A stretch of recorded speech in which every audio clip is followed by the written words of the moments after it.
Assalamualaikum warahmatullahi wabarakatuh.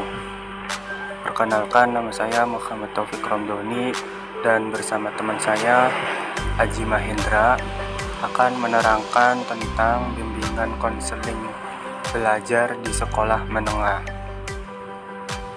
Pertama-tama saya akan menerangkan tentang konsep sekolah menengah. Pertama, dalam Undang-Undang Nomor 20 Tahun 2003 tentang Sistem Pendidikan Nasional, dinyatakan bahwa jenjang pendidikan dasar dan menengah adalah jenis pendidikan formal untuk peserta didik usia 7 sampai dengan 18 tahun dan merupakan persyaratan dasar bagi pendidikan yang lebih tinggi. Terus, pendidikan dasar adalah pendidikan umum yang lamanya 9 tahun, diselenggarakan selama 6 tahun di sekolah dasar dan 3 tahun di sekolah menengah pertama atau yang pendidikan sederajat.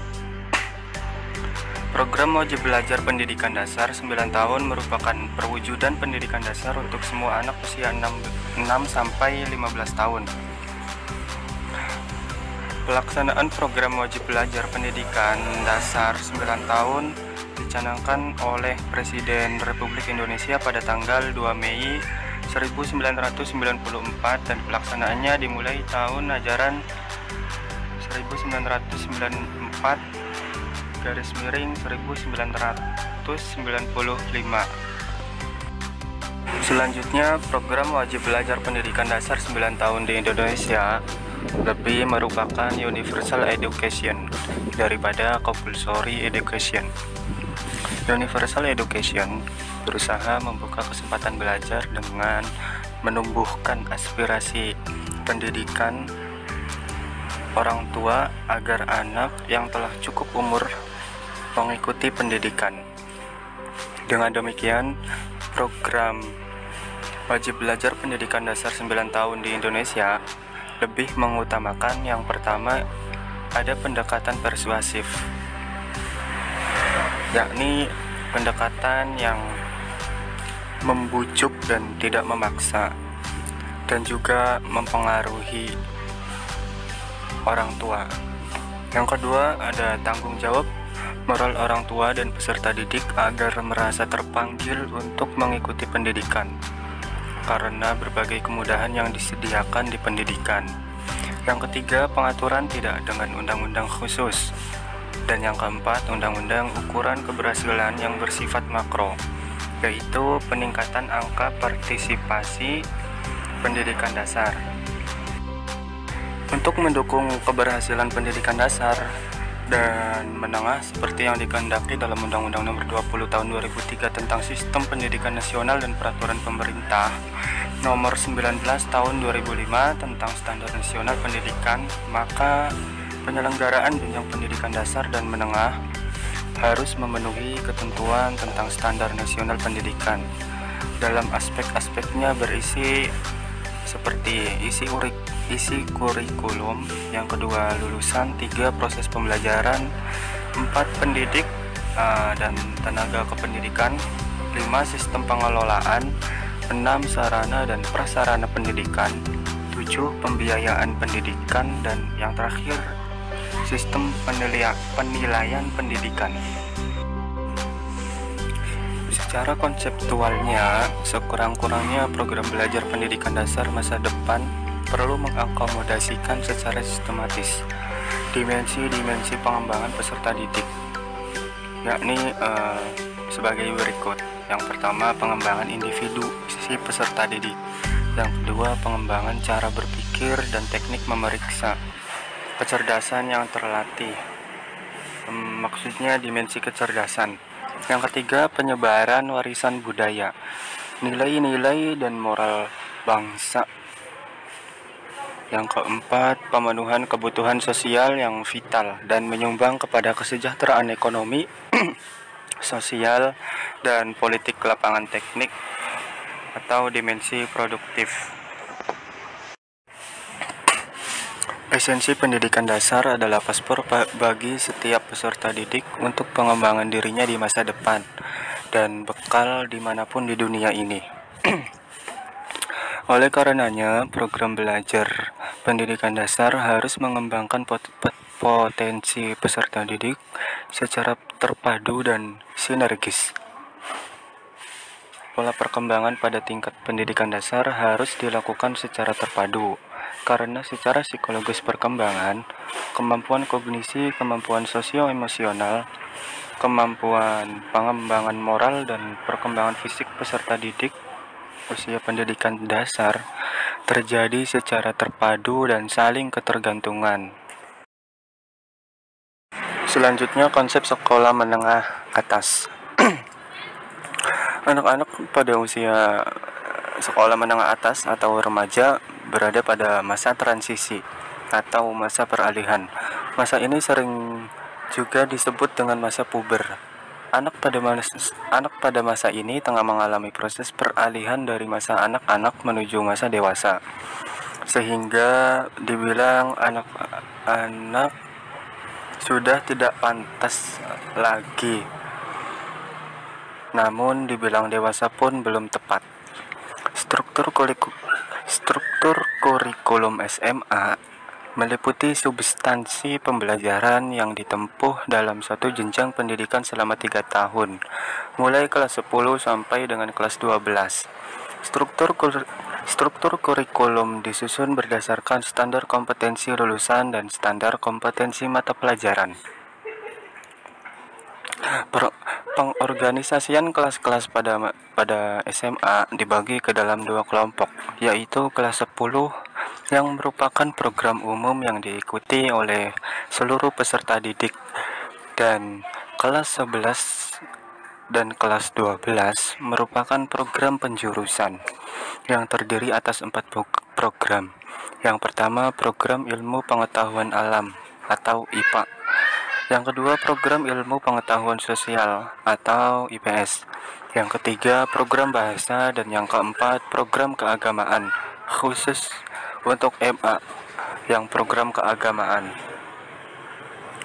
Pendidikan kejuruan bertujuan untuk meningkatkan kecerdasan pengetahuan, kepribadian, akhlak mulia, serta keterampilan untuk hidup mandiri, dan mengikuti pendidikan lebih lanjut sesuai dengan kejuruannya, agar dapat bekerja secara efektif dan efisien dan dapat mengembangkan keahlian dan keterampilan.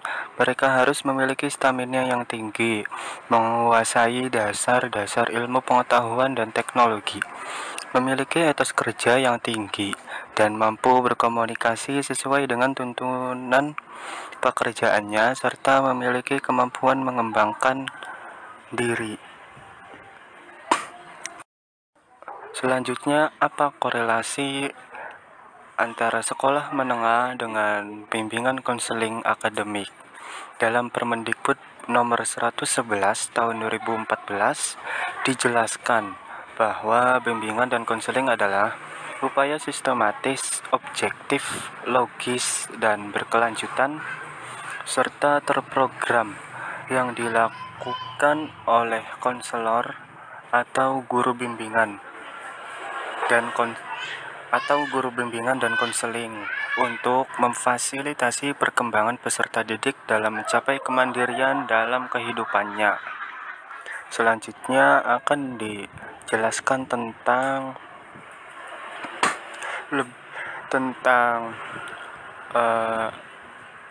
layanan-layanan atau dukungan-dukungan dari bimbingan dan konseling yang akan dijelaskan oleh Aji Mahendra. Selanjutnya yaitu layanan bimbingan dan konseling.